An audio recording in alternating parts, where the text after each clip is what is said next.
when you have expectations, when you have assumptions in life, I'm moving from the light. When you have expectations, when you have assumptions, you will render yourself helpless to being stuck in life. However, as I'm lying there on the ground, what just happened is it ignited this sense of curiosity and wonderment. You're like, what the hell is she doing? Where's she going? Wait a minute, she's supposed to be standing up right now. And when you're in that place of curiosity and wonderment, your ability to learn, access, and process and remember information is literally quadrupled instantaneously. Literally quadrupled instantaneously. They call it an instantaneous induction of information. When you go to shake somebody's hand, you have expectations that they're going to shake your hand. But if I were to shake your hand and just swish it around like this, moving your eye movements up, and I'm holding your hand up here as I'm introducing myself, instantly your system's like, holy crap, what's she doing? This isn't familiar to me. Just like then in my cognitive psychology classes back in college, I remember in deviant psychology, we had to go out into the campus and do deviant behaviors. Do you know that smiling is deviant in America? Smiling is deviant behavior in America. Now, if you travel to the Philippines, smiling and acknowledging the human being that you're passing by and having consistent sincerity and reverence for all of life is like breathing. It's truly like breathing. We have these expectations and assumptions. So if I wanted to teach you lying down, that would instantly spark that curiosity. Well, what does that do? It ignites the back part of your brain. It ignites the part of your brain which is responsible for solution-based thinking. This is the part that is literally steamrolled as you are living and moving and having your being throughout your life and throughout your day.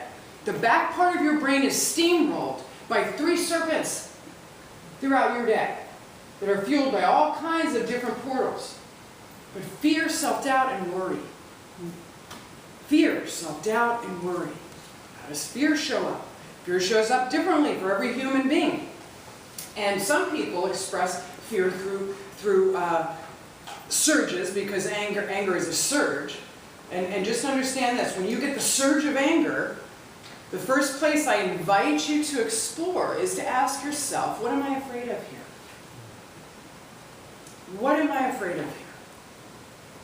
Because you get that energy surge and you feel it in your biology. You have that panic. So what happens? The primal brain kicks in. The primal brain kicks in.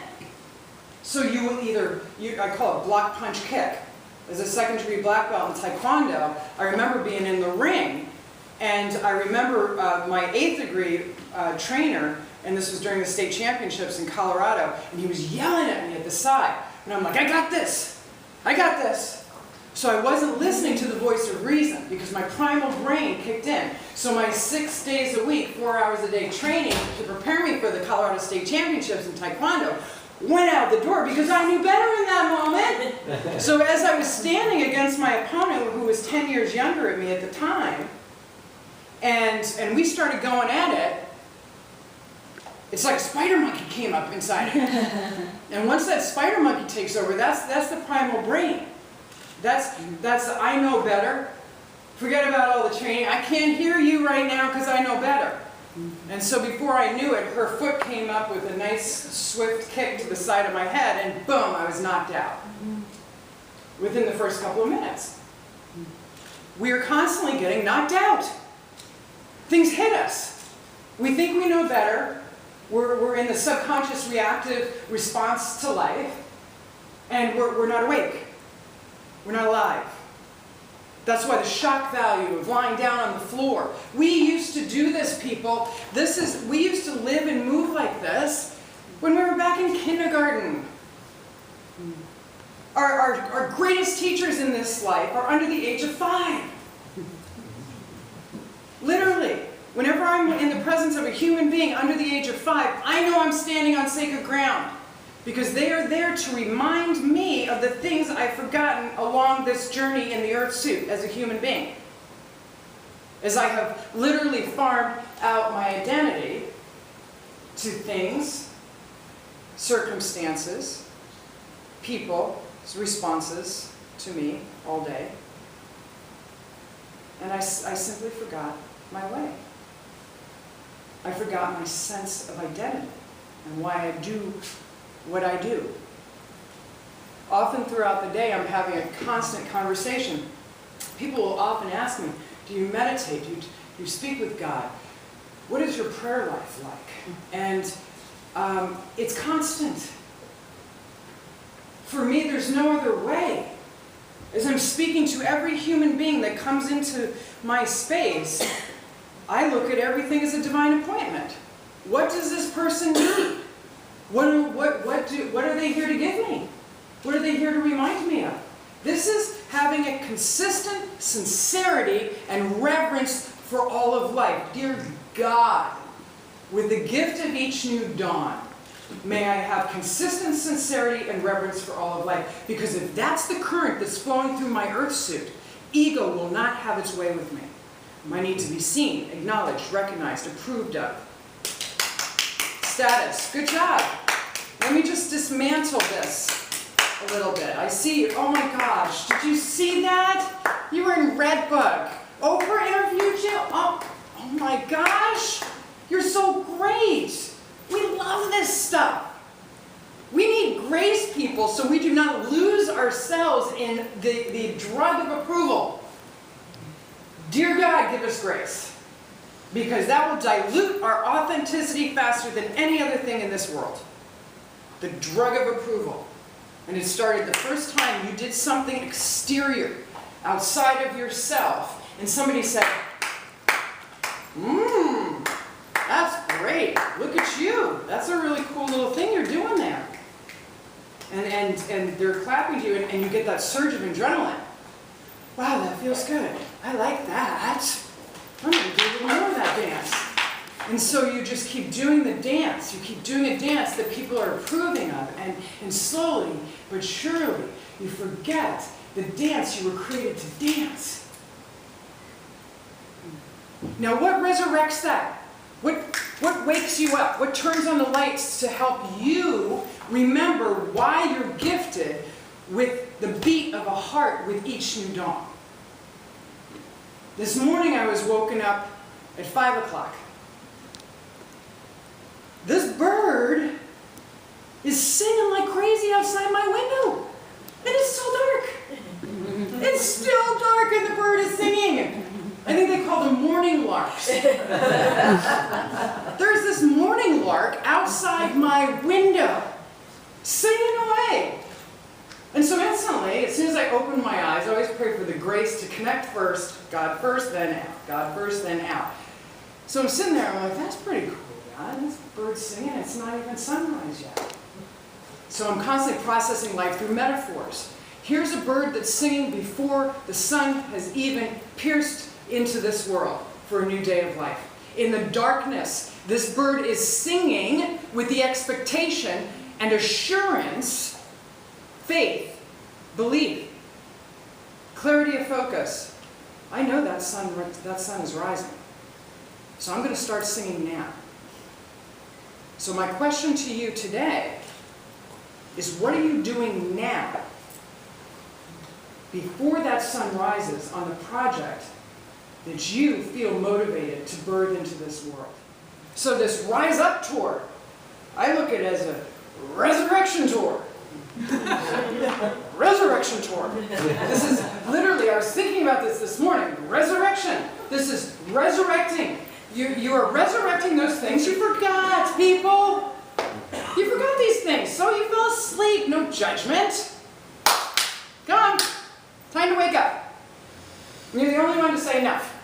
Enough of that game. Not playing, not doing that anymore. Ain't nobody got time for that.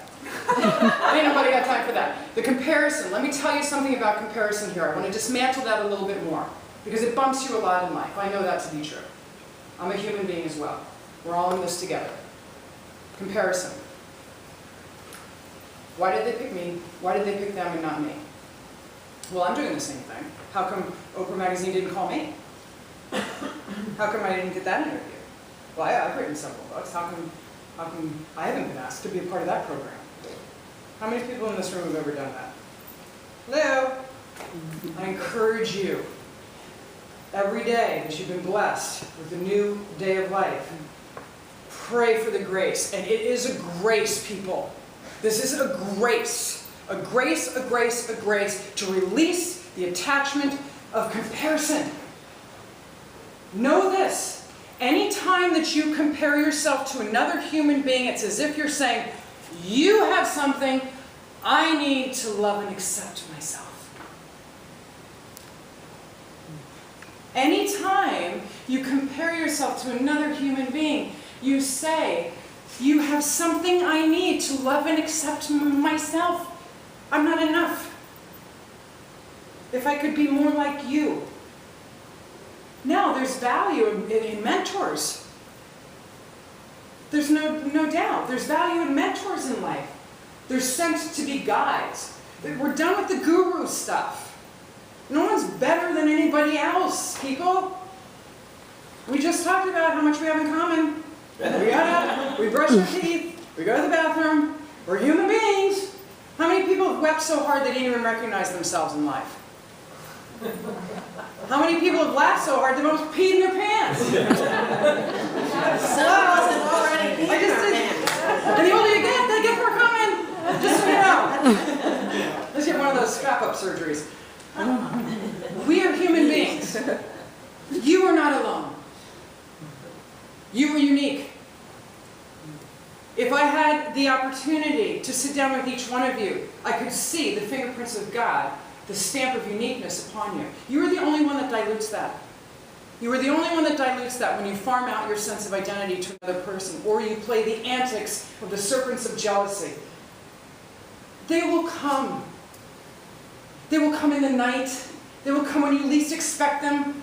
You'll start to feel the strangling of fear, doubt, and worry, comparison, analyzing, the need to own, control, possess, analyze, interpret, and conclude. This is the Western culture we live in.